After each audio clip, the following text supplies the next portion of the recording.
Hey, it's Sonia here from Just Women's Business, and today I want to show you how you can edit your Instagram spray tan flyer story template. It's a 1080 by 1920 template. It's like a reel or a story sized design. So I'll just go a little bit bigger. Everything's pretty well in an individual text box or like a photo placement card. So these are all interchangeable, and on the other side these photos are all interchangeable. If you want to swap them out, go to your folder with your images and just drag them and pop them in. So it's just as simple as that. And or you might want to pop in product photos from your tanning solution company.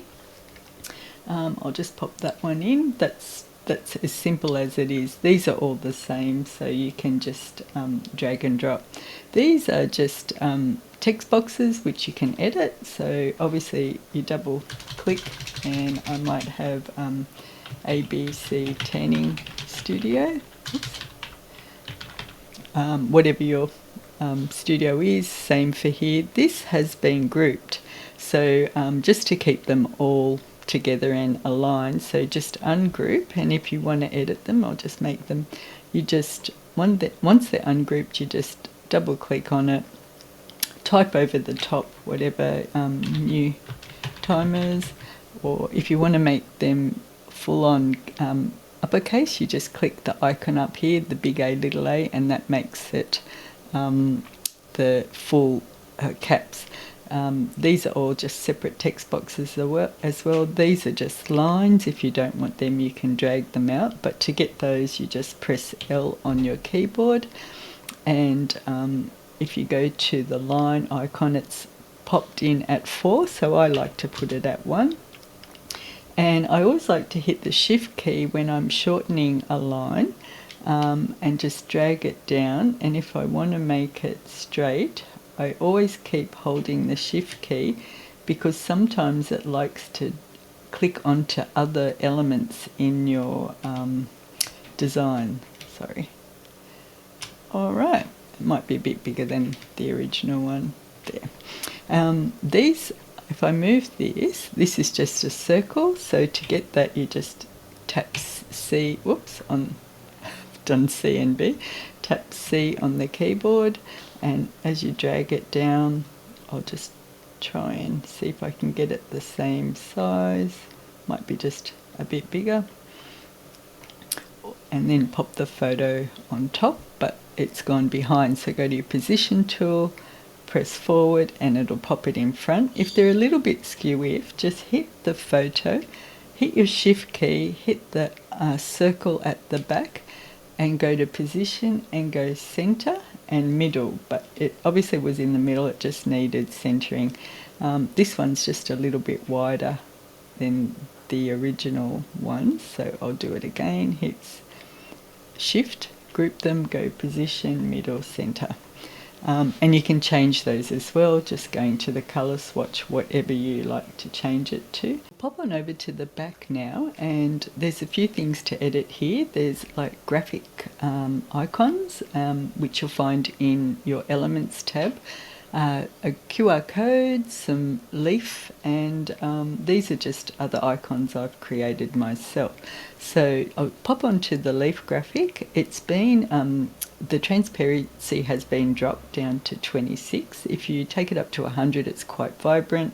Just bring it down, or whatever you like. There's another one at the bottom here as well. These little graphics here, I've grouped them, so to edit them, just go ungroup.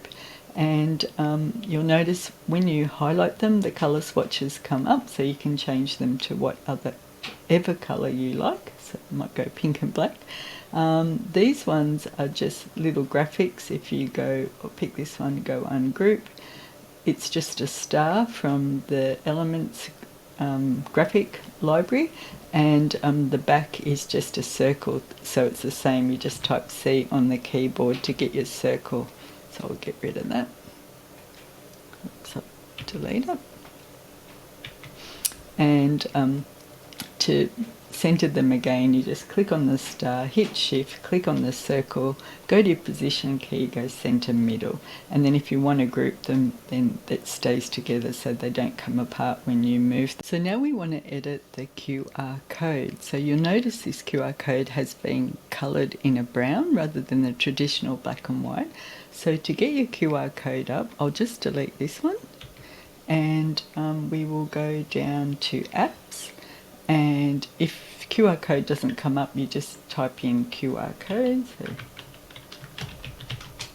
And I picked this one, the plain one, so I click on that, and to get your QR code up, you have to enter a URL. So for this purpose, I'll just grab my Etsy shop URL and pop it here, and I'll go Control V, and I'll go generate code. So it's actually popped a code with the color that I had used for it to make the template.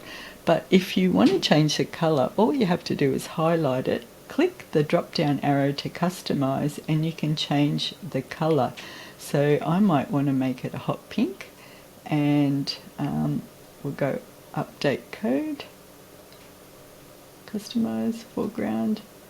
Yes, it did. It worked. Sorry, I couldn't see it. So that's how simple it is. Because sometimes when you have a template that is all the writing's brown, and then you have a black and white QR code, it tends to sort of really pop out. Sometimes it's probably better to keep it that way, but if not, that's just another option.